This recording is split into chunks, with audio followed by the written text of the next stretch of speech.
The clock on the nightstand read 11:58 p. My Nan sat on the floor of her bedroom, her back against the edge of the bed, knees pulled up to her chest. Downstairs, the party was still going. She could hear it through the floorboards, laughter, the clink of glasses, a burst of music every time someone changed the playlist. Somewhere below her, people were still talking about gifts. Her phone sat face down beside her on the carpet. She hadn't touched it in almost 20 minutes, because every time she checked it, the screen said the same nothing. No message, no missed call, nothing from Jungkook.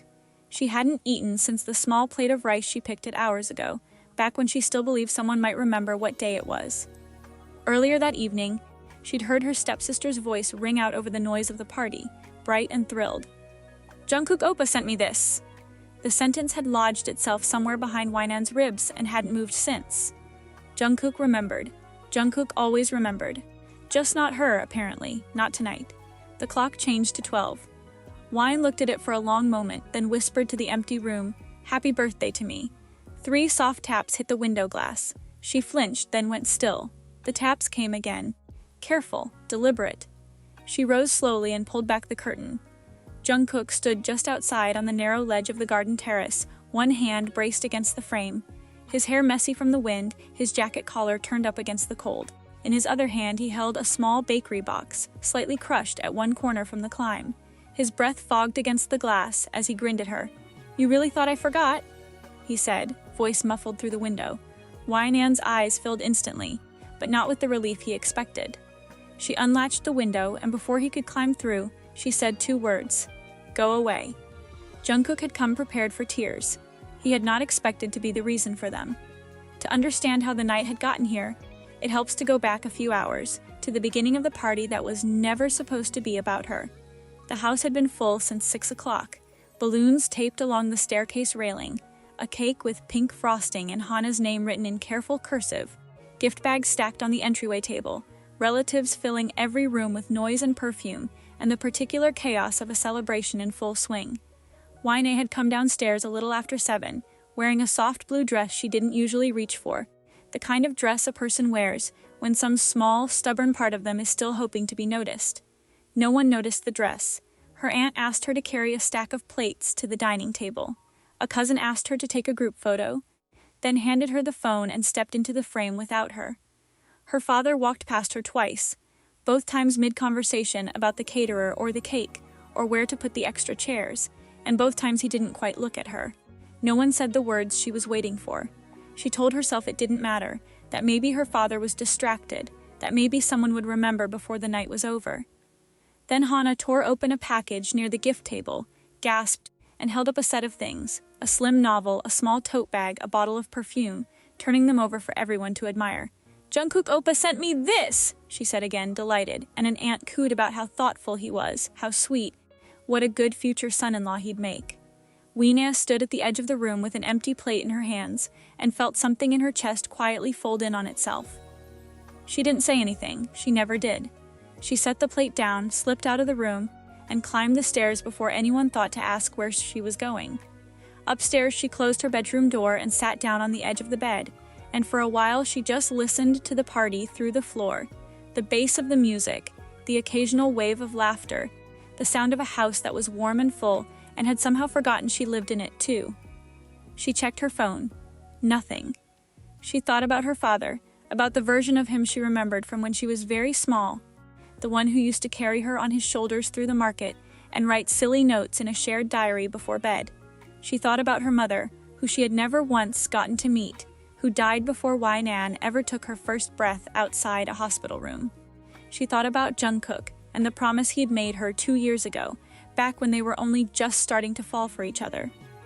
That even if the whole world forgot her birthday, he never would. If he had forgotten too, then maybe there was something true underneath all of it, something she'd suspected for years without letting herself say it out loud. Maybe people didn't leave all at once. Maybe sometimes they just remembered you a little less, and a little less, until one day there was nothing left to remember.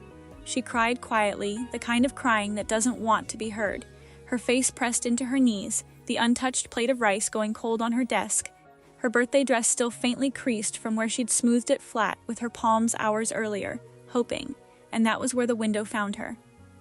Now, standing in front of him with the cold air spilling into her room, she said it again. Go away. Jungkook didn't move. Whine. You had time for Hana, she said, and her voice cracked in the middle of the sentence.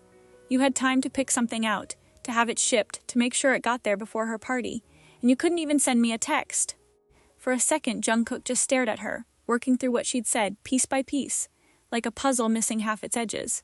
What gift? He asked slowly. What are you talking about? She told him, Hana tearing open the package, the books, the bag, the perfume, the whole room cooing over how thoughtful he was. Something shifted in Jungkook's face, confusion sliding into a dawning, sick kind of understanding. That was a courtesy gift, he said.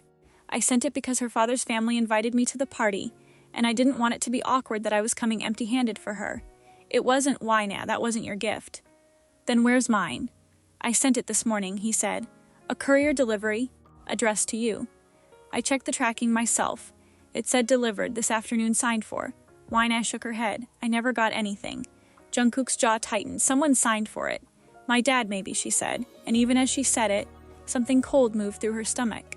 Jungkook was quiet for a moment, doing the math himself, and Wina watched him arrive at the same terrible conclusion she was arriving at. Did anybody wish you happy birthday today? He asked, and his voice had lost every trace of teasing. She didn't answer. She didn't have to. He climbed the rest of the way through the window without being invited this time, but he didn't reach for her. He sat down on the edge of her bed, elbows on his knees, and let the silence sit between them for a second before he spoke again. I wanted tonight to feel special, he said. I didn't send a message earlier because I wanted to be the surprise. I didn't realize that not hearing from me would just feel like one more person forgetting you. I really thought you forgot too, she admitted, her voice small. I didn't, he said, meeting her eyes. I never will. She let out a breath she felt like she'd been holding since dinner. Do you want to stay here tonight? He asked gently. Downstairs faintly, someone laughed too loud, and the sound of it made her flinch. She shook her head. Then come with me, he said, just for a while. She looked at the box in his hand, slightly crumpled now, and at the doorway that led back down into a house full of people who hadn't noticed she was gone. Okay, she said. He helped her out through the window rather than risk the stairs, one hand steady under her elbow the whole way down, and once her feet touched the grass she let out a small surprised laugh, the first sound that wasn't tears she'd made all night. Before you say anything, Jungkook said, brushing off his jacket, yes, I'm aware most fiancés use doors. Most fiancés also remember to text, she shot back, but there was warmth in it now, the smallest thread of it. They walked several blocks before either of them said much else, the city quiet in that particular late-night way, streetlights turning the sidewalk gold, a few late buses sighing past. They stopped once at a convenience store so Jungkook could buy her the strawberry milk she'd loved since college, and once more by the river, where they stood at the railing and watched the water carry the reflected lights of the bridge downstream. I thought you were busy, she said quietly, watching the water. I was, he admitted. There was a meeting that ran long, and I finished what I could and left the rest for tomorrow. I had this whole plan, dinner somewhere nice, the gift, all of it. And then I thought, work can wait until tomorrow, your birthday can't. She reached for his hand, and he laced his fingers through hers without a word. When they reached his apartment, Wina felt her shoulders drop the moment the door closed behind them, a kind of relief that had nothing to do with temperature. This apartment held 2 years of small, ordinary things. The corner of the couch where she'd cried after a bad fight with her stepmother, and he'd just sat with her, not saying anything, until she was ready to talk. The kitchen counter where they'd both nearly burned down the building, trying to make japchae from a video. Neither of them had actually finished watching. The blanket they always fought over during movie nights. The ring on her finger, given here, on this same worn carpet 6 months ago. She had spent far fewer years of her life in this apartment than in her father's house. Somehow she had felt more at home here in 2 years than she had in 22. Jungkook set the crushed bakery box on the table and opened it to reveal a small cake, slightly lopsided from the climb but intact, one single candle standing in the center. He pulled out the drink he'd bought her at the convenience store and set it beside the cake, then lit the candle with a match from the kitchen drawer. Happy birthday, he said simply. Her throat tightened, and this time when the tears came, they came slower, quieter. You don't have to be loud about it, he said, watching her. Quiet is allowed. It was such a small sentence, but it undid something in her. The idea that a birthday could be soft instead of a performance, that she didn't have to smile for a room to prove she was happy.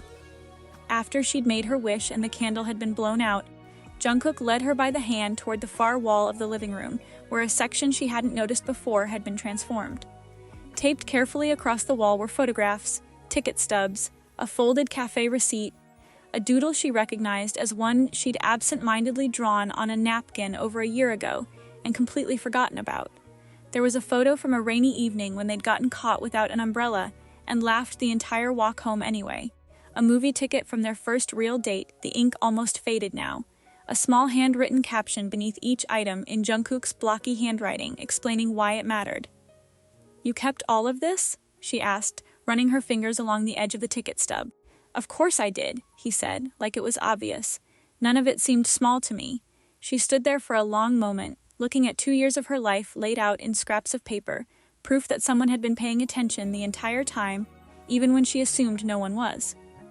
Then Jungkook reached into his pocket and pulled out a small box, simpler than the wrapping suggested. Inside was a delicate silver necklace with a tiny pendant shaped like a house. "This isn't proof that you belong to me," he said, watching her face as she lifted it from the box. "It's proof that there's somewhere you never have to wonder whether you're welcome." She didn't trust herself to speak, so she put her arms around him instead, and he held her, one hand resting against the back of her head, until her breathing steadied. When they finally pulled apart, he pressed a gentle kiss to her forehead, and after a beat, to her lips, soft and unhurried, the kind of kiss that didn't need to prove anything. "You taste like strawberry frosting," he said afterward, breaking the quiet. "And you taste like bad timing," she said, and for the first time all night, she laughed. They settled onto the couch later with the television on low, more background noise than entertainment, and it was there, in the dim light, that Wainan grew quiet again in a different way. "Do you think my dad would have loved me differently?" she asked slowly, "if my mom had lived?" Jungkook turned to look at her, giving her his full attention. "My birthday is the day she died," Wainan said. "Every year, it's not just my birthday to him, it's the day he lost her. I used to wonder if my face reminds him of her, if just looking at me hurts him, if somewhere in his mind, he thinks that I'm the reason she's gone. Is any of this my fault?" she asked, and her voice was very small when she said it. Jungkook took her hand in both of his before he answered. "You were a baby," he said. "You didn't cause a medical complication. You didn't take your mother away from your father. You were born into a tragedy, Wainan. You didn't create it." She looked down at their joined hands. "Your dad's grief might explain why he pulled away from you," Jungkook went on. "It might explain a lot of things, but it doesn't make it okay that you grew up thinking you were the problem. Explaining something isn't the same as excusing it. How am I supposed to celebrate the day she died?" Wainan asked. "I don't think you have to force it into one feeling," he said. "A birthday can hold grief for her and love for her and gratitude that you're here, all at the same time. None of those things cancel each other out. Maybe someday you visit her grave in the morning and bring her flowers, and then in the evening you let yourself celebrate being alive. Both things can be true on the same day. I don't know what your dad is going to do next," he added, quieter now. "I can't promise you he'll change. But I know what you deserve from him. An apology, honesty, actual effort. Not just being told you're strong so no one has to ask if you're okay." She leaned her head against his shoulder, and they stayed like that for a long while, the television murmuring on, the necklace still cool against her collarbone. Later, Jungkook relit the candle stub on what remained of the cake and told her to make one more wish, a real one this time. She thought for a long moment before she closed her eyes. "Let next year hurt less," she wished silently. "Let me stop believing that staying quiet is what makes me easy to love." "What was yours?" she asked him afterward, nudging his shoulder until he gave in. "I wished you'd stop apologizing for taking up space," he admitted, a little sheepish. "And I guess, since we're already engaged, I wished for a wedding sometime before we're both 80. She swatted his arm, but she was smiling. At some point that night, while Wainan was in the shower, Jungkook sent a short message to her father, and followed it with a brief phone call when there was no reply. He kept his voice even, factual, careful not to accuse. "The birthday package I sent for Wainan was delivered to your address this afternoon," he said. "She never received it. She spent tonight upstairs, alone, believing that everyone in that house forgot her birthday, because they did." There was a long pause on the other end. "I'm not telling you how to be her father," Jungkook said. "I'm telling you what happened tonight. What you do with that is yours to decide." It was well past 1 in the morning when Jungkook drove Yna home.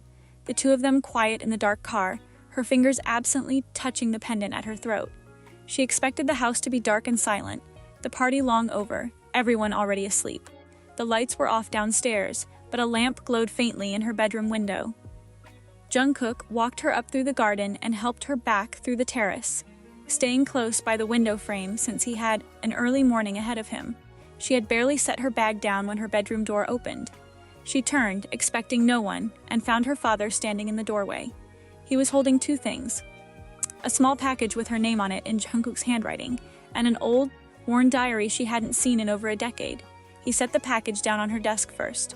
"I forgot to give you this," he said, and then stopped himself, as if he'd heard how small the sentence sounded, even as it left his mouth. "No," he said again, more quietly. "That isn't enough. I forgot more than a package." Yna stood very still, watching him, waiting. "I forgot your birthday in the middle of everything today," he continued. "But that's not really the first time, is it? Every year since your mother died, your birthday has been hard for me. I never dealt with that the way I should have.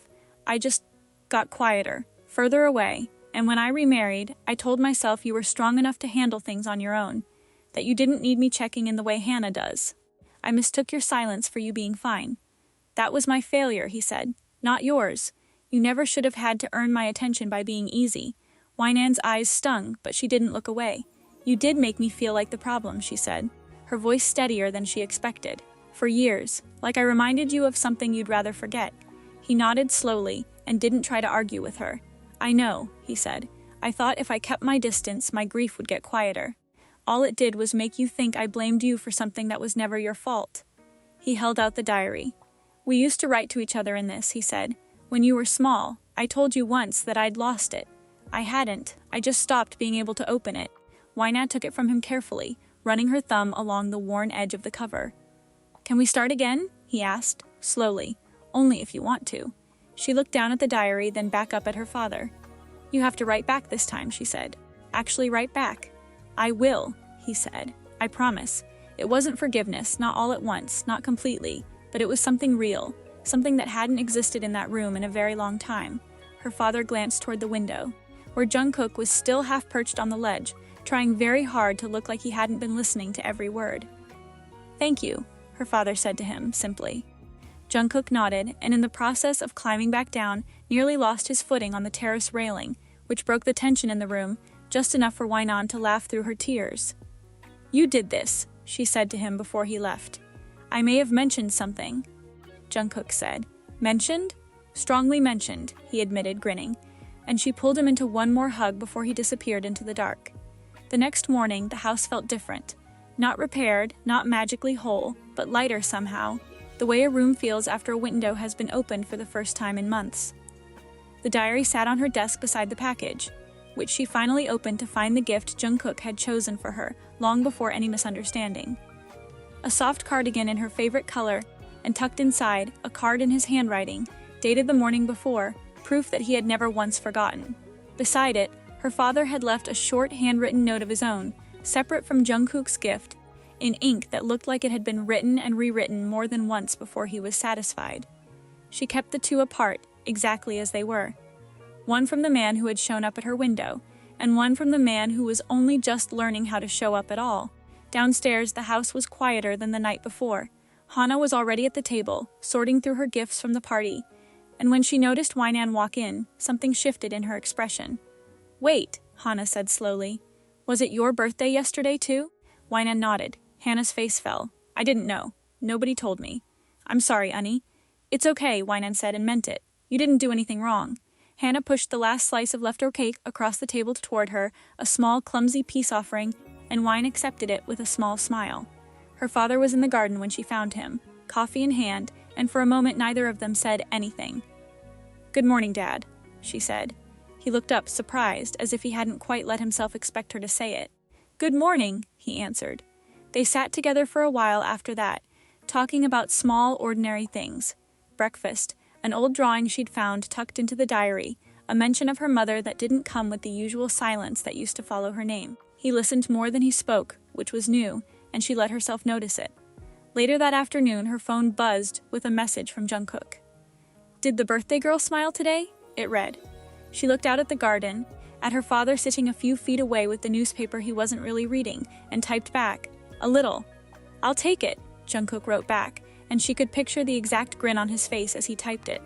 That evening, Wainan sat at her desk and opened the diary to the first blank page. She wrote to her father first. "Today doesn't fix everything," she wrote, "but maybe it can be a beginning." Then, on the next line, she wrote about Jungkook. "Thank you for showing up before I decided that being forgotten meant I was unlovable." She closed the diary and set it beside the necklace box on her desk, the little silver house pendant catching the last of the evening light. Being forgotten had still hurt. An unopened gift, a missed message, a room full of people who hadn't thought to look for her. None of it had stopped hurting just because the night ended well, but none of it had ever been the truth about her worth, either.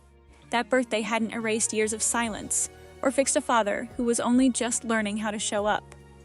It had done something smaller and somehow more important. It had become the first day she stopped carrying all of it alone. Do you think Wainan's father deserves the chance to slowly rebuild what he broke? And was Jungkook's midnight knock at her window the perfect way to remind her that she had never, not once, actually been forgotten? Let us know in the comments below.